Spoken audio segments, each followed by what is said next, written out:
Good morning to all of you. This is Mohammad Mohsin from bachelor of technology.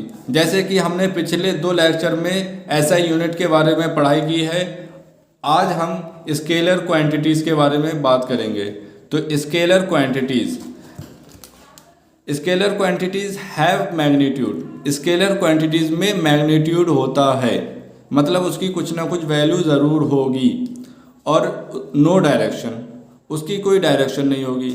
मतलब ऐसी quantity जिसकी कोई value हो लेकिन उसकी कोई डायरेक्शन ना हो। मतलब वो चीज़ है लेकिन किस डायरेक्शन में है वो नहीं पता। तो हैव मैग्नीट्यूड नो डायरेक्शन। अब इसके एग्जाम्पल क्या हैं? Area, time, temperature, volume, distance, speed, mass, density. ये ऐसी क्वांटिटीज़ हैं जिनके पास मैग्नीट्यूड तो है लेकिन इनकी कोई डायरेक्शन नहीं है। ऐसी कोई क्वांटिटी जिसके पास मैग्नीट्यूड हो, जिसके पास वैल्यू हो लेकिन उसकी कोई डायरेक्शन नहीं हो, उसको क्या बोलते हैं? Scalar quantities. तो याद कर लीजिए, area, time, temperature, volume, distance, speed, mass and density, ये जितनी भी क्वांटिटीज़ हैं ये कौन सी हैं? Scalar quantities. इसकी जो डेफिनेशन है वो है have magnitude and no direction. इनका मैग्नीट्यूड तो होगा लेकिन डायरेक्शन नहीं होगी। इसको हम शो कराते हैं, वो इस तरीके से कराते हैं जैसे मानो एरिया को शो कराना है तो हम सिर्फ ए लिखेंगे। अगर हमने ए लिखा है तो ए का मतलब हो गया एरिया, टी लिखा है तो टी का मतलब हो गया टाइम।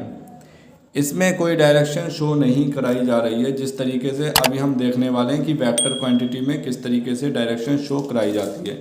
तो बात करते हैं वेक्टर क्वांटिटीज़ की। तो ये है हमारा वेक्टर क्वांटिटीज़। तो जैसे कि हमने स्केलर क्वांटिटी में देखा कि उसके पास मैग्नीट्यूड तो है लेकिन डायरेक्शन नहीं है। अब इसमें क्या है? It has both magnitude and direction, means magnitude भी है और डायरेक्शन भी है। तो ऐसी कोई क्वांटिटी जिसके पास उसकी कोई वैल्यू हो, मैग्नीट्यूड हो और उसके साथ साथ उसकी कोई डायरेक्शन भी हो कि हाँ ये इस डायरेक्शन में है, उसको क्या बोलेंगे? Vector quantity. अब इसके जो एग्जाम्पल हैं वो एक्सेलरेशन की मैग्नीट्यूड भी होता है और डायरेक्शन भी होती है। Displacement, force, momentum, angular velocity, electric field, polarisation.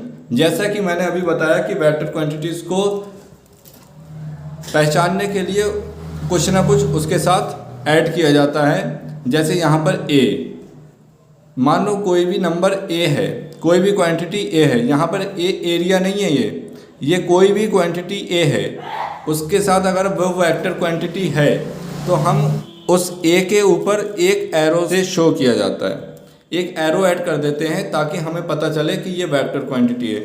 तो जो वेक्टर क्वांटिटीज़ को शो करने का तरीका होता है वो होता है उस क्वांटिटी के ऊपर एक एरो लगा दिया जाए, तो ये क्या होगा? Vector quantity. इसी तरीके से बी। अब बात फोर्स की जाए तो हमने फोर्स लिया, फोर्स के ऊपर हमने क्या किया? एक डायरेक्टेड एरो लगा दिया। इससे क्या होगा कि हमें पता चलेगा ये क्वांटिटी वेक्टर क्वांटिटी है।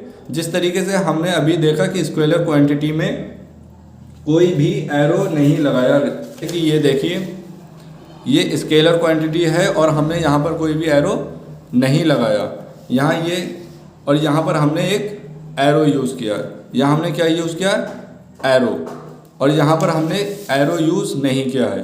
तो इसका मतलब वेक्टर क्वांटिटी में हम एरो यूज़ करते हैं और स्केलर क्वांटिटी में हम एरो यूज़ नहीं करते हैं। तो इसके एग्जाम्पल भी आपके समझ में आ गए होंगे और डेफिनेशन आपके समझ में आ गई होगी।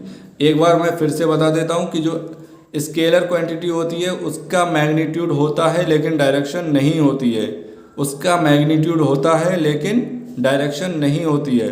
और जो वेक्टर क्वांटिटी होती है उसमें दोनों चीज़ें होती हैं, मैग्नीट्यूड भी होता है और डायरेक्शन भी होता है। उसके एग्जाम्पल मैंने आपको बता दिए हैं। अगर आपको कोई डाउट रह गया हो, अगर कोई भी क्वेश्चन आपको करना हो तो आप मुझे कमेंट बॉक्स में बता दें, मैं आपको उसका अच्छी तरीके से, डीपली तरीके से आंसर देने वाला हूँ।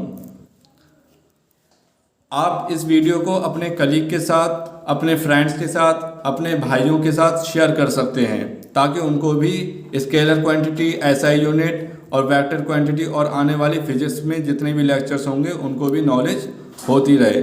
जैसा कि लॉकडाउन का टाइम चल रहा है, आप घर बैठे पढ़ाई कर रहे हैं, तो हम आपके लिए पूरी कोशिश कर रहे हैं कि आपके घर बैठे ही सारे टॉपिक कवर कराए जाएं, आपको भी वो नॉलेज हो जैसे कि क्लास में नॉलेज कराई जाती है। तो उम्मीद करता हूँ ये लेक्चर आपके समझ में आया होगा। अगर आपने एसआई यूनिट के लेक्चर नहीं देखे हैं तो पहले वो वाले लेक्चर देख लीजिए, उसके बाद हम साथ साथ आगे बढ़ते जाएंगे। मिलते हैं नेक्स्ट लेक्चर में।